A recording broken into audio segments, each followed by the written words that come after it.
Tuhan sertamu dan sertamu juga. Inilah Injil Yesus Kristus menurut Santo Markus. Dimuliakanlah Tuhan. Pada suatu hari, Yesus bersama murid-muridnya pergi ke desa-desa di sekitar Kaisaria Filipi.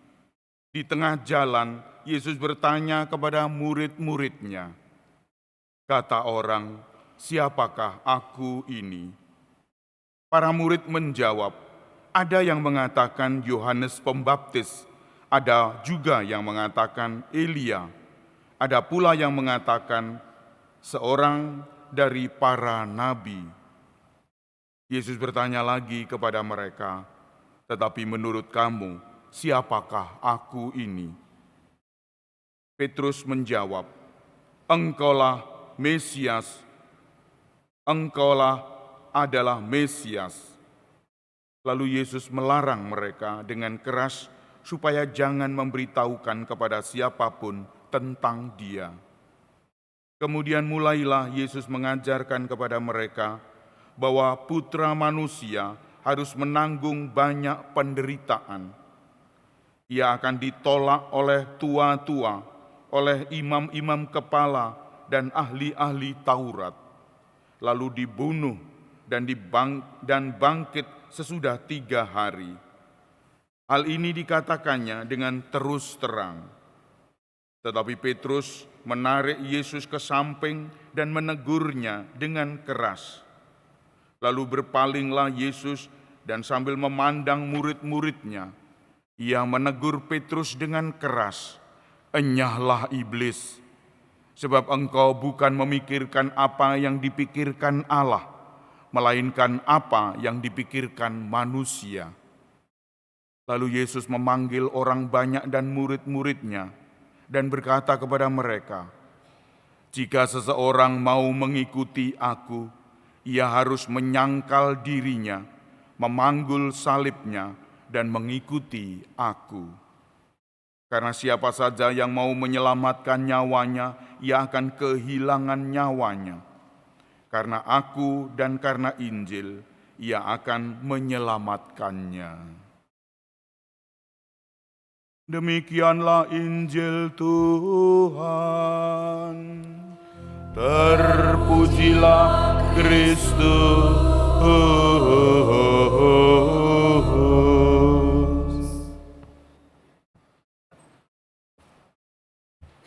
Bapak, Ibu, saudara-saudara yang terkasih dalam Kristus, Injil ini sangat menarik untuk kita renungkan karena berisi pesan-pesan Yesus di tengah jalan.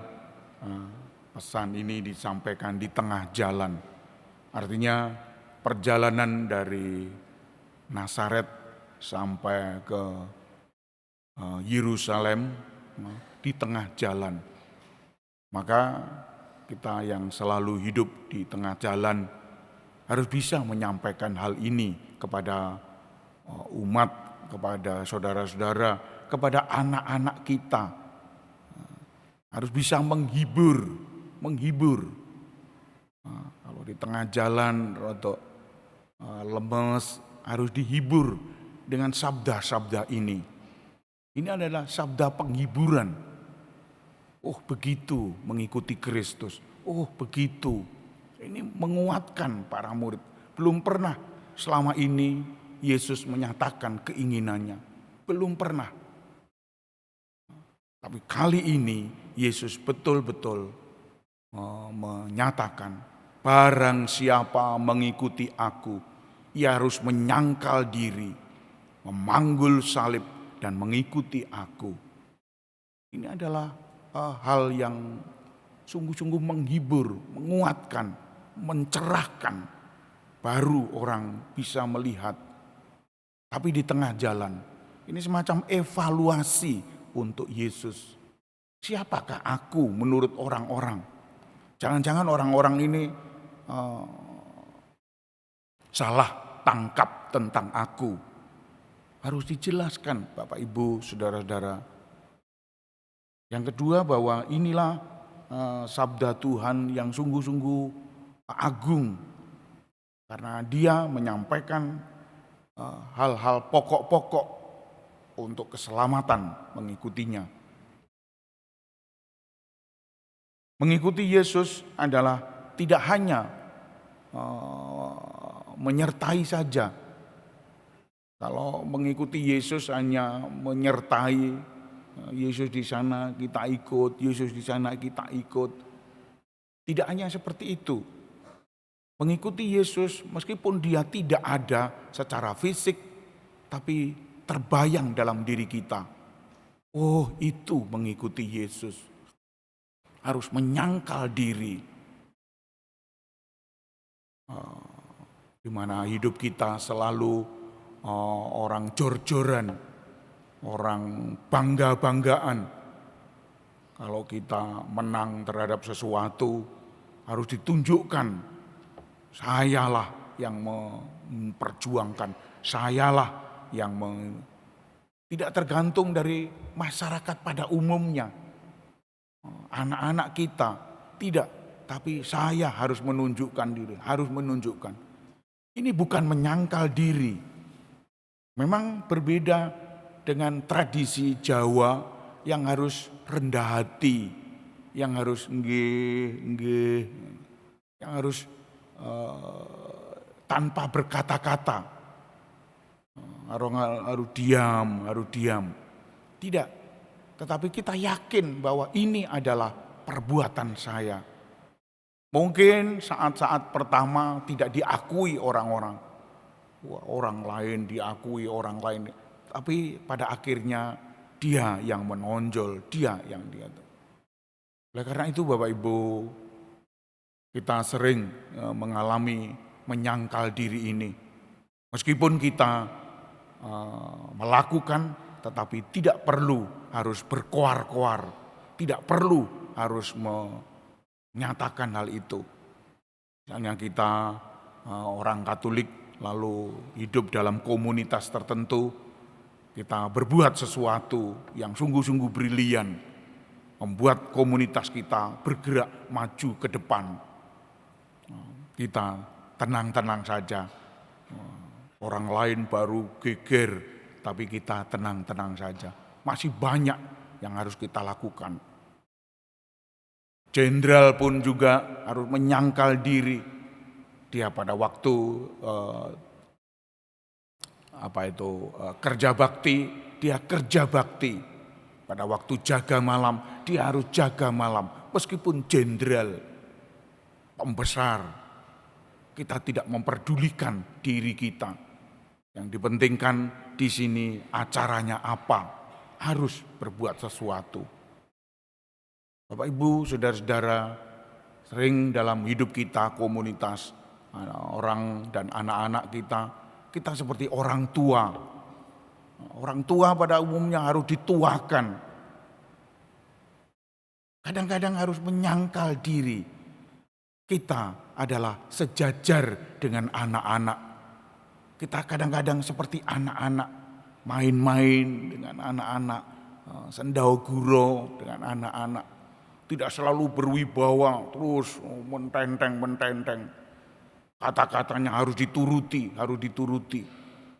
Sebagai orang tua harus menyangkal diri, harus menyelami jiwa anak-anak, memberikan dirinya kepada anak-anak, anak kita sendiri, pada suami, pada istri. Kita tidak perlu membangga-banggakan siapa diri kita. Harus menyangkal diri, harus seperti hamba yang tidak berguna. Bapak Ibu, saudara-saudara yang terkasih. Yang kedua adalah memanggul salib. Memanggul salib sungguh berat untuk hidup kita. Memanggul salib menanggung tanggung jawab kita sebagai orang Katolik. Harus menanggung jawab. Di mana kita dituntut untuk melakukan sesuatu, harus berbuat sesuatu. Kalau ada perkumpulan tertentu, kita bisa berbuat sesuatu yang sungguh berguna untuk perkumpulan itu. Ini renyah rasanya. Kalau kita tidak hadir di perkumpulan itu, damba-dambakan. Wah, kaono awakmu anyep, apa itu tidak ada guyonnya. Kalau ada awakmu, wah renyah rasanya, enak. Kamu pandai bicara dan seterusnya dan seterusnya. Kamu bisa memberi inspirasi, memberi ide-ide tertentu, pencerahan-pencerahan tertentu, memudahkan sesuatu. Inilah yang ditanggung jawab kita kepada masyarakat, kepada anak-anak kita apalagi. Harus dibimbing anak-anak kita ke depan. Kita memberi contoh kepada anak-anak. Dengan perbuatan-perbuatan nyata kita memberikan contoh-contoh itu. Oleh karena itu Bapak Ibu, tanggung jawab ini sangat penting. Apalagi tanggung jawab untuk umum. Perkawinan satu istri, satu suami. Ini tidak mudah untuk melakukan. Kepada dia kita harus salut. Dia dimarahi istrinya, dia tetap tegar. Tetap tegar. Istrinya ceriwis, cerewet, cerowot, tapi dia tetap tegar. Maka dari itu ada yang sharing mengapa kami sampai 50 tahun perkawinan. Resepnya satu, Romo, harus tahan uji, tahan banting, tahan segala-galanya.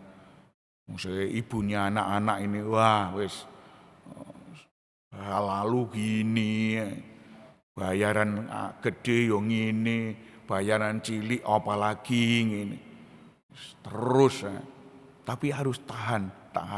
Tidak perlu harus lari ke sana kemari, harus meninggalkan istri dan anak-anak, tidak. Tahan satu istri, satu suami selama-lamanya. Bapak Ibu, saudara-saudara yang terkasih, ini tanggung jawab kita, apalagi mengikuti Kristus. Mengikuti Kristus atau mengikuti perintah Kristus. Cintailah musuh-musuhmu. Tidak mudah untuk mencintai musuh. Mencintai orang yang mencintai kita adalah sulit. Apalagi mencintai musuh. Di mana kita sering melakukan hal ini. Wah, ono musuh saya di sana.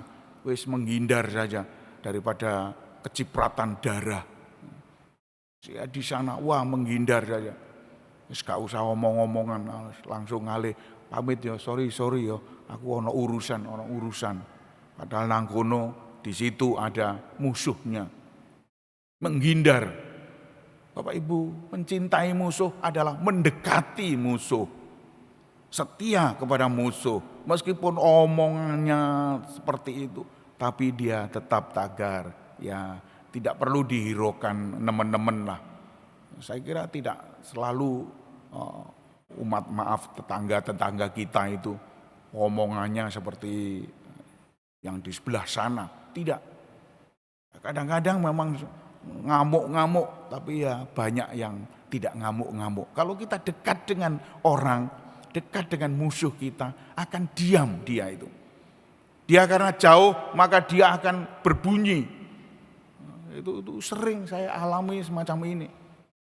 Ngomong macam-macam ketika ada kami yang ada, lalu dia diam.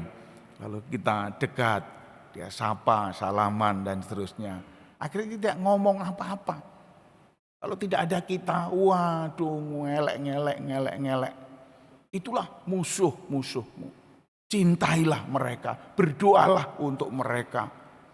Doanya apa? Agar dia sehat walafiat, selalu bahagia, rezekinya lancar. Amin. Itu didoakan selalu. Orang-orang semacam itu ada rezeki yang dipentingkan. Kita tidak rezeki. Rezeki itu cukup. Bapak Ibu, saudara-saudara yang terkasih, ke depan kita harus menghiraukan kerajaan Allah. Hanya Allah lah yang harus dipuji. Inilah iman kita, inilah iman gereja. Dengan bangga kita mengakui. Maka iman ini harus tumbuh, subur di dalam pergaulan sehari-hari, dalam hidup sehari-hari. Iman hanya teori, harus ada prakteknya. Iman tanpa perbuatan mati, harus dengan perbuatan-perbuatan. Dan jangan lupa Allah selalu menolong. Bacaan pertama tadi, tidak pernah kita tidak ditolong, pasti ditolong. Kita pasti didampingi oleh Allah. Maka dari itu tidak perlu kita takut-takut dekati musuh itu. Ambillah tanggung jawab kita memikul salibnya. Sangkalah dirimu. Meskipun saya pembesar, tapi saya tidak seperti itu. Saya berbeda dengan pembesar-pembesar lain. Semoga Bapak Ibu, iman kita tumbuh subur karena kita melakukan perintah-perintah Tuhan ini. Tuhan memberkati kita. Amin.